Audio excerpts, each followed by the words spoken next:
নমস্কার বন্ধুরা, ডব্লিউবিপিএসসি ওয়ালা চ্যানেলে নতুন আরেকটা ভিডিও নিয়ে সবাইকে স্বাগত। দেখো, তো এই ভিডিওতে আমরা সায়েন্সের স্ট্র্যাটেজি নিয়ে মেনলি ডিসকাশন করব। ঠিক আছে, বহু ছেলেমেয়েরা যারা আর্টস ব্যাকগ্রাউন্ডের ছেলেমেয়ে, যারা দীর্ঘদিন ধরে বিজ্ঞানে কিভাবে প্রস্তুতি নেবে সেই জিনিসটা নিয়ে ধুঁকছো, পড়ছো, হচ্ছে না, যত পড়ছো তত ভুলছো, বিজ্ঞানে ভয় পাও, এক্সাম দিতে যাও এই এক্সাম মানে এই সাবজেক্টটাকে বাইরে রেখে যে এই সাবজেক্টে স্কোর আসবে না। তো বিশেষত যারা রেলওয়ে পরীক্ষাকে টার্গেট করছো, দেখতে পাচ্ছ লেখা কি আছে, রেলওয়ে এক্সাম 2024 সালে রেলওয়ের ক্যালেন্ডার অলরেডি পাবলিশ হয়ে গেছে, তোমরা জানো। পরীক্ষা লাগাতার একটার পর একটা আসছে, মরশুম অলরেডি শুরু হয়ে যাচ্ছে 15 সেপ্টেম্বর মিসলেনিয়াস এক্সাম থেকে, তারপরে স্টেট সেন্ট্রাল সমস্ত এক্সাম আস্তে আস্তে আস্তে আস্তে একটার পর একটা আসছে। আচ্ছা, তো তার জন্য বিজ্ঞানের প্রস্তুতি কিভাবে নেবে, এবং তার থেকেও যেটা গুরুত্বপূর্ণ আরেকটা কথা আছে যে বিজ্ঞানের নোটস বানানো কতটা গুরুত্বপূর্ণ। মানে স্যার আমি পড়ছি, বই থেকে পড়ছি, আমার কাছে বই আছে স্যার, আরিয়ান্তের বই আছে, লুসেন্টের বই আছে, কোনো কিছু আছে, ক্লাস 9-10-এর বই আছে, তাহলে শুধু কি বই থেকে দেখলেই হবে নাকি না নোটস খাতায় বানানোটা ইকুয়ালি ইম্পর্টেন্ট? যারা টপার, দেখবে যে বিভিন্ন জায়গায় টপার্স নোট সেল হয়, দেখেছো? যারা টপার তাদের যখন ইন্টারভিউ হয় দেখবে যে প্রত্যেকটা সাবজেক্টের জন্য আলাদা আলাদা খাতা বানানো আছে, আলাদা আলাদা নোটস বানানো আছে, সে কি এসএসসি হোক, কি রেল হোক, কি স্টেট এক্সাম হোক, যে কিছু হোক। তার মানে আমি যেটা বলতে চাইছি যে তোমাকে প্রপার একটা সিস্টেমে আসতে হবে ভাই, সিস্টেমে আসতে হবে। নোটস বানানো কতটা গুরুত্বপূর্ণ সেটাও আমি ইকুয়ালি এই ভিডিওতে ডিসকাশন করব। ভিডিওটা স্কিপ না করে প্রথম থেকে শেষ পর্যন্ত সবাই মন দিয়ে দেখো। তো দেখো, প্রথমে একটা কথা তোমাদের একটুখানি জানিয়ে দিতে চাই, যারা যারা জানো তারা তো জানো, যারা জানো না এই জিনিসটা একবার একটু দেখে নাও যে annual calendar for the RRB recruitment, annual calendar কি কি আছে, কি কি এক্সাম আমাদের এখন আছে। এএলপির ফর্ম ফিল আপ আমাদের হয়ে গেছে জানুয়ারি থেকে মার্চ অবধি, টেকনিশিয়ান আমাদের বাইরে বার হয়ে গেছে, মানে টেকনিশিয়ানের ফর্ম আমাদের বার হয়ে গেছে এবং ফর্ম ফিল আপও অলরেডি কমপ্লিট এপ্রিল জুন। আচ্ছা, নন টেকনিক্যাল পপুলার ক্যাটাগরি মানে এনটিপিসি, যেটার দিকে অনেকের টার্গেট আছে, যারা নন টেকনিক্যাল ছেলেমেয়ে আছো, আর্টস ব্যাকগ্রাউন্ডের ছেলেমেয়ে আছো, সায়েন্স নেই, আইটিআই নেই, কোনো টেকনিক্যাল ডিগ্রি নেই, কিছুই নেই, তো তারা এই পরীক্ষার দিকে অনেকেই চোখ করে আসো। লেভেল 2-3 যেটা আমাদের হায়ার সেকেন্ডারি লেভেল পোস্ট, আর লেভেল 4-5-6 যেটা আমাদের গ্র্যাজুয়েট লেভেল পোস্ট। তো লেভেল 2 থেকে লেভেল 6 পর্যন্ত, ঠিক আছে, সমস্ত পোস্ট এর মধ্যে আছে। ঠিক আছে, এবং যেটা একটা নিঃসন্দেহে একটা ভালো এক্সাম, ঠিক আছে, বা ভালো পরীক্ষা, এটাতে অনেকে টার্গেট করে আসো। তো এটার একটা শর্ট নোটিশ বাইরে বার হয়েছে, তার ভিডিও তোমরা আমাদের চ্যানেলেই পেয়েছো। ঠিক আছে, এবং তার ফাইনাল নোটিশ যখন বাইরে বার হবে তখন আমি তোমাদের এই চ্যানেলে আপডেটটা দিয়ে দেবো, সমস্যা নেই। জুনিয়র ইঞ্জিনিয়ার, ঠিক আছে, বার হয়ে গেছে। প্যারামেডিক্যাল ক্যাটাগরি, সেটা আমাদের ডিপার্টমেন্টাল এক্সাম, এটা সবার জন্য নয়। লেভেল 1 এইটা হচ্ছে আমাদের গ্রুপ ডি পোস্ট, লেভেল 1টা, ঠিক আছে, রেলওয়ে গ্রুপ ডি যেটা আছে সেটা। তো যাই হোক, এটা হচ্ছে আমাদের একটা টেন্টেটিভ ক্যালেন্ডার। এবার শোনো, আসল যে জায়গা সেই জায়গাতে আসি। যারা দীর্ঘদিন ধরে ধুঁকছো স্যার আমার হচ্ছে না, আমার হচ্ছে না, আমি পাস করতে পারবো না, রেলের এক্সাম টার্গেট করছো কিন্তু বিজ্ঞান পড়তে পারছো না, তো তারা কি করবে? প্রথম কথা হচ্ছে ভাই, তোমার একটা সেলফ কনফিডেন্স থাকতে হবে তোমার মধ্যে যে না আমি পারবো, এবং প্রপার অ্যাপ্রোচে ঠিকঠাক জায়গা থেকে ঠিক ঠিকভাবে তোমাদের শিখতে হবে। ঠিক আছে, হ্যাপাজার্ডলি শিখলে কিন্তু জিনিসটা হবে না। ঠিক ঠিক জায়গা থেকে ঠিকভাবে তোমাদের শিখতে হবে যে না আচ্ছা আমার এখানে সমস্যা হচ্ছে, আমি এই জায়গাটা দেখি। ঠিক আছে, রেলওয়ে পরীক্ষার ক্ষেত্রে সায়েন্স হচ্ছে গেম চেঞ্জার। আমি তোমাকে ফার্স্টে বলি, রেলওয়ে পরীক্ষাতে সায়েন্স গেম চেঞ্জার। ঠিক আছে, এনটিপিসির পরীক্ষাতে সায়েন্সের ওয়েটেজ কম্পিটিটিভলি বাকি এক্সামগুলোর তুলনায় কম। বাদ বাকি তোমরা টেকনিশিয়ানের এক্সাম দাও, টেকনিশিয়ান গ্রেড 1, গ্রেড 3, হ্যাঁ, তার সঙ্গে সঙ্গে এএলপি, জেই, যে এক্সাম বলো, ঠিক আছে, সেখানে সায়েন্সের একটা ওয়েটেজ আছে। এবার যদি তোমার এরকম চিন্তা ভাবনা থাকে, যদিও একটা কম্পিটিটিভ এক্সাম যারা দিচ্ছে, যারা ঠিকঠাক ছেলে মেয়ে, তাদের এই ধরনের চিন্তাভাবনাই থাকা উচিত যে আমি একবার স্যার সাবজেক্টটা ভালো করে পড়বো, একবার পড়ার পর আমার যেন সেকেন্ড টাইম আর পড়তে না হয়। আমি একবারই পড়বো, আমার 7 মাস 8 মাস যেটুকু সময় লাগুক আমার লাগুক, প্রপার ওয়েতে নোটস বানাবো, প্রপার ওয়েতে রিভিশন করব, এক্সাম দেবো, পাস করে যাব। আমার ধরো আমি লাইট চ্যাপ্টার আজকে পড়ছি, যে লাইট চ্যাপ্টার অর্ধেকটা পড়ে আমি শেষ করে রাখলাম, হ্যাঁ, তারপরে বাকি সময় আবার অর্ধেকটা পড়বো। তো ভাই এত সময় তোমাকে কেউ দেবে না, এত সময় তোমাকে কেউ দেবে না, রাইট? তো তোমাকে ঠিক ঠিক মতো পড়তে হবে, যতটা কম সময় পুরো সিলেবাসটা কমপ্লিট করে তোমাকে এক্সামে একটা ঠিকঠাক স্কোর করা যায়, ঠিকঠাক কনফিডেন্স নিয়ে এক্সাম দেওয়া যায়, সেই দিকে তোমার তাকাতে হবে। তো আমি প্রথমে কয়েকটা কথা তোমাদের একটুখানি এখান থেকে বলতে চাই। সেই কথা হচ্ছে যে সায়েন্সে দেখো 3টে সাবজেক্ট আমাদের সায়েন্সে আছে। টোটাল আমাদের সায়েন্সে স্যার 3টে সাবজেক্ট আছে। মানে আমি যদি সায়েন্স পার্টটাকে টোটাল ভাগ করি, তো সায়েন্স পার্টটাকে ভাগ করলে টোটাল আমি 3টে সাবজেক্ট এখান থেকে পাচ্ছি। একটা হচ্ছে ফিজিক্স, আমার স্ট্র্যাটেজিটা মন দিয়ে খুব ভালো করে শুনবে। একটা হচ্ছে স্যার কেমিস্ট্রি, আর আরেকটা হচ্ছে স্যার বায়োলজি। ফিজিক্স পাচ্ছি, কেমিস্ট্রি পাচ্ছি এবং বায়ো পাচ্ছি। ফিজিক্স, কেমিস্ট্রি এবং বায়োলজি। এবার তুমি এটা জানো যে স্যার ফিজিক্সে কিছু নিউমেরিক্যালের ব্যাপার স্যাপার আছে, কিছু চ্যাপ্টার আছে যে এই চ্যাপ্টারে নিউমেরিক্যাল আছে, অঙ্ক আছে। এবার অনেকের মনে হতে পারে যে স্যার এমনি অঙ্ক পারি না, তারপরে আবার সায়েন্সের অঙ্ক ভাবি কেমনভাবে করব। তো ফিজিক্স মোটামুটি তোমাদের রেলের পরীক্ষার নিরিখে যদি আমি বলি, এই যে ফিজিক্স সাবজেক্টটা আছে, এখান থেকে তোমাকে ভাই পুরোপুরিভাবে কনসেপ্ট বেসড কোয়েশ্চেন জানতে চাইবে। কথা বোঝা গেল কি বলছি আমি?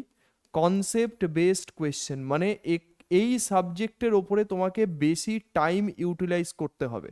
কনসেপ্ট বেসড কোয়েশ্চেন যারা সায়েন্স ব্যাকগ্রাউন্ডের আসো, ঠিক আছে, তাদের আশা করি একবার করে জিনিসটা ক্লিয়ার আছে, কিন্তু দীর্ঘদিন ধরে তোমরা টাচে নেই, তার জন্য অনেকে অনেক কিছু ভুলে গেছো।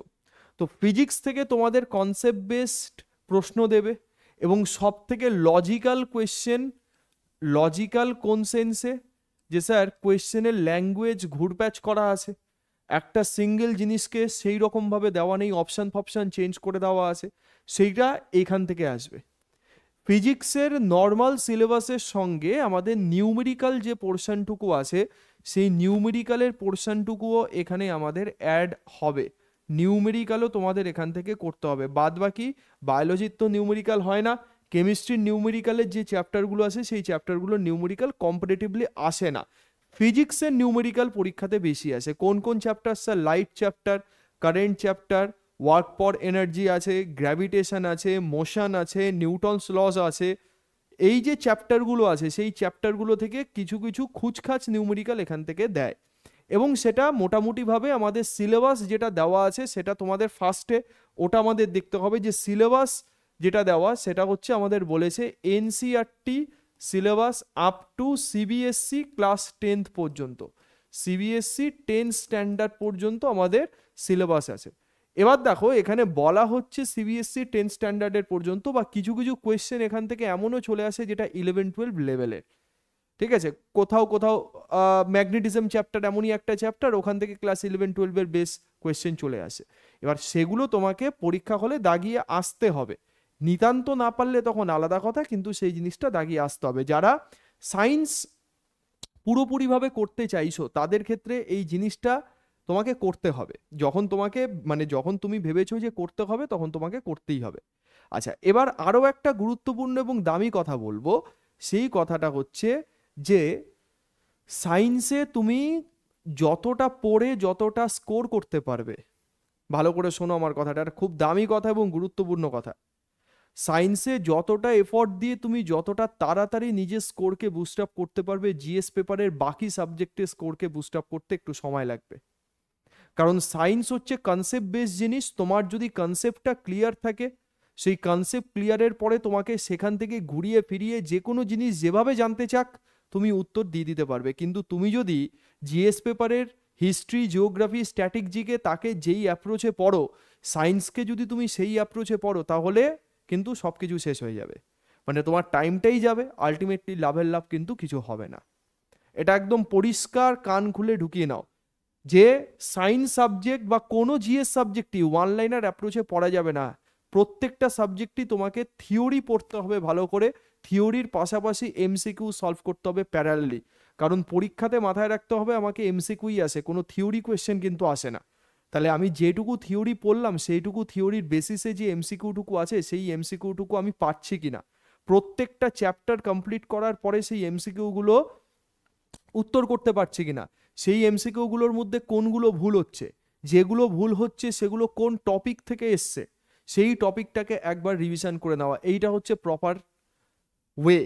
শুধুমাত্র থিওরি পড়লে হবে না, শুধুমাত্র এমসিকিউ পড়লে হবে না, থিওরি এমসিকিউ প্যারালেলি চালাও, তাহলে খুব কম সময়ের মধ্যে তোমার সিলেবাসটা পুরোপুরিভাবে কমপ্লিট হয়ে যাবে।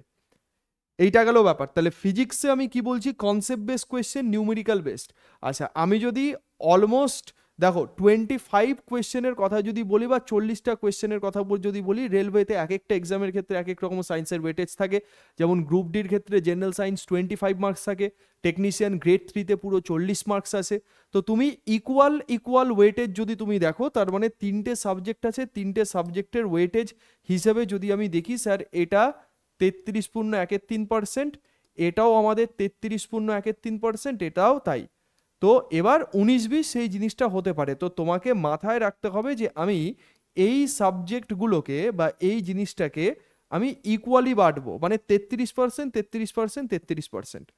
আচ্ছা, কেমিস্ট্রির ক্ষেত্রে তোমাকে কি কোয়েশ্চেন জানতে চাইবে? কেমিস্ট্রির ক্ষেত্রে mainly daily life observation base বা ফ্যাক্টস তোমাকে জানতে চাইবে, ফ্যাক্টস, যেই কোয়েশ্চেনগুলো ঠিক একবারে দেখলেই উত্তর হয়ে যায়।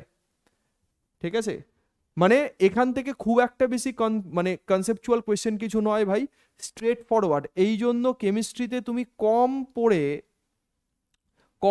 কয়েকটা নির্দিষ্ট জায়গা আছে, যেই জায়গাগুলো থেকে তোমাকে কোয়েশ্চেন দেবেই, যে এই চ্যাপ্টারগুলো আছে। ধরো আমি যদি বলি অ্যাসিড বেস সল্ট চ্যাপ্টার আছে, অ্যাটমিক স্ট্রাকচার আছে, রেডিও অ্যাক্টিভিটি আছে। তো এক একটা চ্যাপ্টারের মধ্যে ধরো 10 থেকে 12টা টপিক আছে, তার আন্ডারে সাব টপিক আছে। তো প্রত্যেকটা টপিক সাব টপিক থেকে তো আসবে না প্রশ্ন, কারণ এতগুলো চ্যাপ্টার টোটাল। আমি যদি 25 মার্কস দেখি, তো 3টে সাবজেক্ট মিলিয়ে 25-এর বেশি চ্যাপ্টার আছে। তাহলে পার চ্যাপ্টার অ্যাভারেজ যদি আমি দেখি, একটা করেও আসছে না প্রশ্ন। ঠিক আছে, তাহলে তো আমাকে কিছু স্ট্র্যাটেজি ওয়াইজ খেলতে হবে, আমাকে কিছু স্ট্র্যাটেজি ওয়াইজ পড়তে হবে। তাহলে সেই স্ট্র্যাটেজিটা কি? তার মানে আমাকে যেই জিনিসটাই দেখতে হবে, যেই জিনিসটা হচ্ছে আমাদের আস্তে আস্তে আমাকে স্কোরকে বুস্ট আপ করতে সাহায্য করবে। তাহলে এই যে স্কোরকে বুস্ট আপ করতে সাহায্য করছে, সেই জিনিসটাই এখান থেকে তুমি দেখে নাও। ওকে, এবং স্ট্রেট ফরওয়ার্ড এবং ফ্যাকচুয়াল কোয়েশ্চেন যেগুলো আছে, সেই কোয়েশ্চেনগুলোর ওপরে বেশি নজর দিতে হবে। Practice important. এবং বায়োলজি থেকেও তোমাদের স্ট্রেট ফরওয়ার্ড কোয়েশ্চেনই, কোনো ঘোরানো পেঁচানো কিছু কোয়েশ্চেন নয়, স্ট্রেট ফরওয়ার্ড কোয়েশ্চেন। ঠিক, তো 3টে জিনিসকে তোমাদের প্রাইমারিলি একটু মাথায় রাখতে হবে। সেটা হচ্ছে যে কোনো চ্যাপ্টার যেন আমার বাদ না থাকে। হ্যাঁ, কোনো চ্যাপ্টারকে বাদ দেব না, প্রত্যেকটা চ্যাপ্টারই পড়বো, কিন্তু কোনো চ্যাপ্টার আমি বেশি পড়বো, কোনো চ্যাপ্টার একটু কম পড়বো। যেমন আমি যদি কথা বলি, তাহলে 3টে টেকনিক আমাকে ভালো করে ফলো আপ করতে হবে। প্রথমে হচ্ছে ঠিকঠাক মতো সিলেবাসকে কমপ্লিট করতে হবে। সিলেবাস কমপ্লিশন, হ্যাঁ, আমি অর্ধেক পড়ে পুরো জিনিসটাকে রেখে দিলাম, সেই জিনিসটা করলে হবে না। Syllabus completion with proper notes making very very important. সেটাও আমি দেখাবো, একটা স্টুডেন্টেরই নোটস আমি দেখাবো। ঠিক আছে, একটা স্টুডেন্ট এবং সে অলরেডি জব পেয়ে গেছে, এরকম একজন স্টুডেন্টের নোটস আমি দেখাবো। ঠিক আছে, যে সে কিভাবে নোটস বানিয়েছে, এবং মানে নোটস বানাতে গেলে এইভাবেই তোমাকে পড়তে হবে এবং এতটা এফোর্ট তোমাকে দিতে হবে। তোমাকে একবার এফোর্ট দাও, সেই এফোর্টের ভিত্তিতে সব কিছু করো। ঠিক আছে, যেমন দেখো সিলেবাস কমপ্লিশন হলো। নাম্বার 2 যেটা ফ্যাক্টর, সেটা হচ্ছে যে previous year question PIQ solve করতে হবে। প্রথম কথা হচ্ছে পিওয়াইকিউ সলভ চ্যাপ্টার ওয়াইজ। প্রথমে আমি পিওয়াইকিউ ছাড়া, মানে আগের বছরের প্রশ্ন ছাড়া আমি কোনো দিকে তাকাবো না। যেটা আমি তোমাকে এমসিকিউ সলভ করতে বললাম না, এক একটা চ্যাপ্টার পড়ছি। অ্যাটমিক স্ট্রাকচার আজকে আমি কমপ্লিট করলাম, অ্যাটমিক স্ট্রাকচার থেকে যেই পরীক্ষা আমি দিতেই যাচ্ছি, সেই পরীক্ষাতে পিওয়াইকিউ কি এসছে সেই জিনিসটা সলভ করে নিই। যদি কোনো কিছু করতে আটকায়, তাহলে ব্যাক টু চ্যাপ্টার, আবার চ্যাপ্টারে যাব, সেই জিনিসটা রিভিশন করব, লিখে নেব। তাহলে পিওয়াইকিউ চ্যাপ্টার ওয়াইজ সলভ, পিওয়াইকিউকে চ্যাপ্টার ওয়াইজ সলভ করতে হবে উইথ প্রপার অ্যানালিসিস। তাকে প্রপারলি অ্যানালিসিস করতে হবে, মানে অ্যানালিসিস যদি প্রপারলি না হয় তবে কিন্তু হবে না। উইথ প্রপার অ্যানালিসিস মানে কোনটা রং হচ্ছে এই জিনিসটা ভালো করে দেখে নেওয়া, কোনটা রাইট হচ্ছে এইটাও ভালো করে দেখে নেওয়া, কোনটা তোমার উইক এরিয়া আছে, উইক এরিয়া এটা দেখে নেওয়া, কোনটা স্ট্রং এরিয়া আছে এটাও দেখে নেওয়া।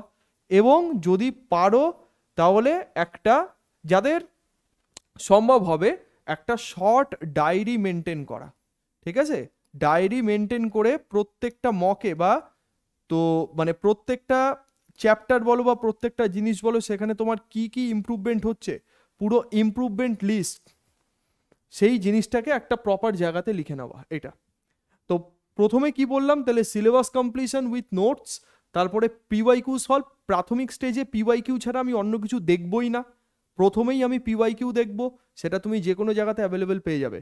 আর নাম্বার 3 হচ্ছে পিওয়াইকিউ সলভ করে নেওয়ার পরে তোমার একটা কনফিডেন্স বুস্ট আপ হয়ে গেল। এই কনফিডেন্স বুস্ট আপ হয়ে যাওয়ার পরে কি করতে হবে, আমাকে আপডেটেড এবং অ্যাডভান্স কোয়েশ্চেন করতে হবে, আপডেটেড প্লাস অ্যাডভান্স। এবার যদি তুমি বলো যে স্যার শুধুমাত্র পিকিউ মানে তোমার এই যে পরীক্ষাটা আমি দিতে যাচ্ছি তার পিওয়াইকিউ করেই কি চাকরি পাওয়া যাবে, না, আপডেটেড এবং অ্যাডভান্স কোয়েশ্চেন তোমাকে পরীক্ষাতে দাগিয়ে আসতে হবে, না হলে ভাই তুমি চাকরি পাবে না। কারণ একটা কোয়েশ্চেনে বা একটা এক্সাম যখন হচ্ছে তো তখন সেই একটা এক্সামে 60 থেকে 70% কোয়েশ্চেন, 60 থেকে 70% কোয়েশ্চেন আছে ইজি, মানে যারা ধরো জব পাচ্ছে, ঠিক আছে, বা পাবে, সিলেকশন নেবে, তারা এই 60 থেকে 70% কোয়েশ্চেন ইজি হবে। 10 থেকে 20% কোয়েশ্চেন, 10 to 20% কোয়েশ্চেন হবে মডারেট থেকে হার্ড লেভেল, বাকি 10% কোয়েশ্চেনে কেউ হাত দিতে পারবে না, ঠিক আছে, মানে হাত দেওয়া যাবে না, আলটপকা জিনিস আসবে। এটা অল টোটাল বলছি, সেরকম সায়েন্সেও থাকবে।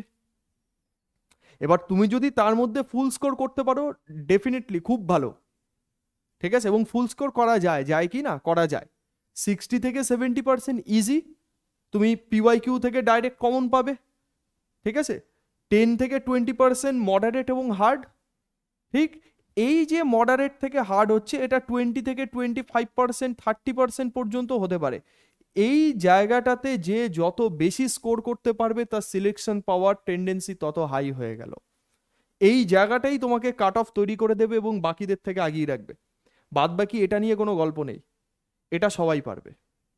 খেলাটা কিন্তু ভাই এখানে, এই জায়গাটাকে তোমাকে বুঝতে হবে আগে ভালো করে। ইজি ইজি জিনিস দিচ্ছি, ইজি ইজি জিনিস পাচ্ছি, সেটা করে কিছু হবে না। আর শুধু প্রিভিয়াস ইয়ার কোয়েশ্চেন করেও কিছু হবে না, প্রিভিয়াস ইয়ার কোয়েশ্চেন ছাড়া আদার্স কিছু করতে হবে। ধরো আমি রেলওয়ে বললাম, তাহলে রেলওয়ে আমি এনটিপিসি এক্সাম দিচ্ছি, কিন্তু এনটিপিসির সাথে সাথে এলপি টেকনিশিয়ান, জেই, হ্যাঁ, তারপরে তোমার আরপিএফ বলো, গ্রুপ ডি বলো, সেখানে যে যে প্রশ্ন এসছে টোটাল জিনিসটাকে আমি করে নেবো, তবে গিয়ে হবে, ঠিক আছে। এইটা হলো প্রপার আমার স্ট্র্যাটেজি, এর বাইরে আর কিচ্ছু করার দরকার নেই। কোনো বই, বুকস, আমি বলছি বুকস পারলে পড়বে, না পারলে পড়বে না। কম্পিটিটিভ এক্সামের ক্ষেত্রে এই যে প্যাটার্ন বা এই যে স্ট্র্যাটেজি বললাম, তো এবার তোমাদের মনে হতে পারে যে স্যার বই কি কি পড়বো। দেখো বই আমি ব্যক্তিগতভাবে আমি কোনো বই রেফার করি না, ব্যক্তিগতভাবে আমি কোনো বই কেন রেফার করি না তার পেছনে কারণ আছে। হ্যাঁ, বই তুমি কেনো, কোন বই কিনবে, প্রিভিয়াস ইয়ার কোয়েশ্চেনের এমসিকিউ বই কেন, কোনো থিওরি বই কিনতে হবে না। কেন থিওরি বই কিনতে হবে না, তার পেছনে কারণ আছে। তার পেছনে কারণ হচ্ছে যে তোমার পছন্দ মতো তুমি যে কোনো একজন টিচারকে, তোমার পছন্দ মতো তুমি যে কোনো একজন টিচারের সঙ্গে জোড়ো, যে কোনো একজন টিচারকে তুমি ফলো করো যার কাছে তোমার মনে হচ্ছে যে আমার টিউনিং ম্যাচ করছে। প্রত্যেকটা ভিডিওতে আমি এই জিনিসটা বলি, যার কাছে মনে হচ্ছে যে আমার টিউনিং ম্যাচ করছে তুমি তার সঙ্গে জোড়ো, জুড়ে প্রথম থেকে শেষ পর্যন্ত পুরো সিলেবাসটা ভালো করে কমপ্লিট করো। পুরো সিলেবাস, এমন একটা চ্যাপ্টার বাদ দেবে না, পুরো সিলেবাসটাকে ভালো করে কমপ্লিট করো। সঙ্গে প্যারালেলি যেটা পিওয়াইকিউ করতে বললাম, স্যার যদি তখন নাও করান, তুমি তোমার মতো বাড়িতে সেলফ স্টাডির সময় সেই পিওয়াইকিউগুলো সলভ করতে যাও, যেখানে ডাউট হবে স্যারকে দিয়ে দেখিয়ে নাও। কারণ কম্পিটিটিভ এক্সামের সত্যি কথা বলতে বাধা ধরা কোনো সিলেবাস নেই। ওই যে আমি একটু আগে বলছিলাম যে আপ টু 10th লেভেল অবধি, এনসিআরটি 10th লেভেল অবধি, তো এই এনসিআরটি 10th লেভেল বলেছে কিছু কিছু কোয়েশ্চেন তার বাইরেও আসে, আলটপকাও আসে, ঠিক আছে। তাহলে সেইখান থেকে আমি বাঁচবো কেমন ভাবে, তো সেই কারণে আমি তোমাদের বলবো যে টিচার তার সঙ্গে জোড়ো, জুড়ে পুরো সিলেবাসটা কমপ্লিট করো, নিজের মতো করে পিওয়াইকিউ সলভ করো, ইন্টারনেট হোক যে কোনো বই হোক সেই বই কেনো, শুধুমাত্র প্রিভিয়াস ইয়ার কোয়েশ্চেন এমসিকিউ সলভের বই, আদার্সওয়াইজ আর কিচ্ছু করার দরকার নেই। বাদ বাকি আমি আমার ক্ষেত্রে বলছি, যারা আমার সঙ্গে ক্লাস করো তারা ক্লাস নোটসের ব্যাপারে জানো, এবার স্যার নোটস বানানোর যে বিষয়টা আছে, সেই নোটস বানানোর বিষয়টা যদি একটু বলেন ভালো করে, তাহলে জিনিসটা আমাদের বুঝতে সুবিধা হয়। দেখো ভালো করে, এটা আমার একটা স্টুডেন্টসের হাতে লেখা নোটস পুরোপুরিভাবে, ঠিক আছে? তো আমার ক্লাস থেকেই অ্যাকচুয়ালি পুরো এই জিনিসটা হাতে করে লিখেছে। ধরো এখানে সাউন্ড চ্যাপ্টার আছে, সাউন্ড চ্যাপ্টারের পুরো নোটস বানিয়েছে। তুমি বইতে কি এইরকম জিনিস পাবে লেখা? ও ওর মতো করে ইংলিশ বাংলা ও ওর মতো করে বাইলিঙ্গুয়াল কন্টেন্টে লিখে নিয়েছে। তো এইটা হলো তোমাকে পরীক্ষাতে পাস করতে সাহায্য করবে। ওই বইতে যে গদে বাঁধা লেখা আছে ওই জিনিস থেকে কিছু হবে না। Class notes is very very important. এবার তুমি বলবে যে স্যার এইটা কি সবার পক্ষে করা সম্ভব? ভাই ও করেছে, তোমাকে করতে গেলে, তোমাকে পেতে গেলে এটা করতে হবে, এ কিছু করার নেই। এবার তুমি কেমন করে করবে, তোমার সুবিধা মতো সময় বের করে সময় নিয়ে এটা তোমাকে করতে হবে। ঠিক, একবার যদি তুমি এই জিনিসটা বাড়িয়ে নাও, তার মানে এই জিনিসটা কিন্তু তোমার কাছে অ্যাসেট হয়ে থেকে গেল। ঠিক আছে, তুমি দেখো যে কত সুন্দরভাবে নোটসগুলো বানিয়েছে ইচ অ্যান্ড এভরি চ্যাপ্টার। যেমন কারেন্টের কথা আমি বলছি, ঠিক আছে, এটা পুরো আমার লেখা নোটস, এটাও কিন্তু কোনো বই থেকে করেনি। ক্লাস নোটস, আমার যে ক্লাস সেই ক্লাসে অফলাইন এই তোমার লাইভ ক্লাসে, সেই লাইভ ক্লাসের থ্রুতে যেরকম যেরকমভাবে আমি হাতে লিখেছি সেইভাবে আছে। তার সঙ্গে সঙ্গে আমাদের টাইপিং নোটস তো থাকছেই, ঠিক আছে, সেইগুলো হাতে না লিখলেও হবে।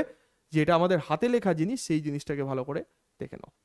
তো এইভাবে প্রপার ওয়েতে নোটস বানাতে হবে। দেখো তোমরা সবাই কলেজ পাস করা আছো, তোমরা সবাই ম্যাচিওর ছেলেমেয়ে, তো তোমাদের এর টাইম কি করে বার করবে সেই ভিডিও বানিয়ে বা সেই কথা বলে ফালতু লাভ নেই। তোমাকে যখন পরীক্ষায় পাস করতে হবে, তুমি যখন একটা এক্সাম দিতে যাচ্ছ, তাহলে তুমি সেই রকম প্রিপারেশন নিয়েই এক্সাম দিতে যাবে। আর এখন কিন্তু সেই দিন নেই, সব এক্সাম কিন্তু 3-4 বছর পর পর হচ্ছে।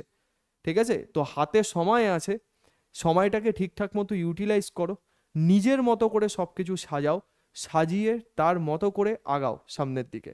তাহলে বিজ্ঞানের ক্ষেত্রে যে ব্যাপারগুলো তোমাকে বললাম একটু, এই ব্যাপারগুলোকে একটু ভালো করে মাথায় রাখবে যে 3টে সাবজেক্ট আছে, 3টে সাবজেক্টের মধ্যে সব থেকে বেশি ভাবাবে তোমাকে ফিজিক্স।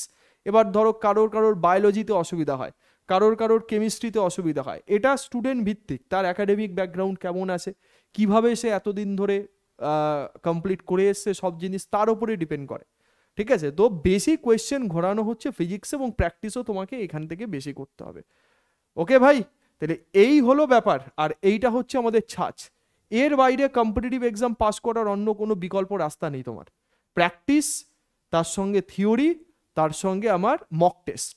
প্রথমে থিওরি পুরো সিলেবাস কমপ্লিট, তারপরে PYQ সলভ, তারপরে আপডেটেড কোয়েশ্চেন সলভ, এবং তার সঙ্গে সঙ্গে মক টেস্ট দেওয়া, ব্যাস। এর বাইরে কিছু নেই। ওই গদে বাঁধা বই পড়ে গিয়ে গিয়ে গিয়ে গিয়ে কোনো লাভ নেই, অন্তত সায়েন্সের ক্ষেত্রে কোনো লাভ নেই। হ্যাঁ, বাকি সাবজেক্টের ক্ষেত্রে হয়তো হতে পারে, কিন্তু সায়েন্সে আমি এইটুকু অ্যাসুরেন্স তোমাকে দিচ্ছি যে যেভাবে আমি ক্লাস করাই লাইভে, ওই ক্লাস নোটসের বাইরে তোমার আর কিছু আসবে না।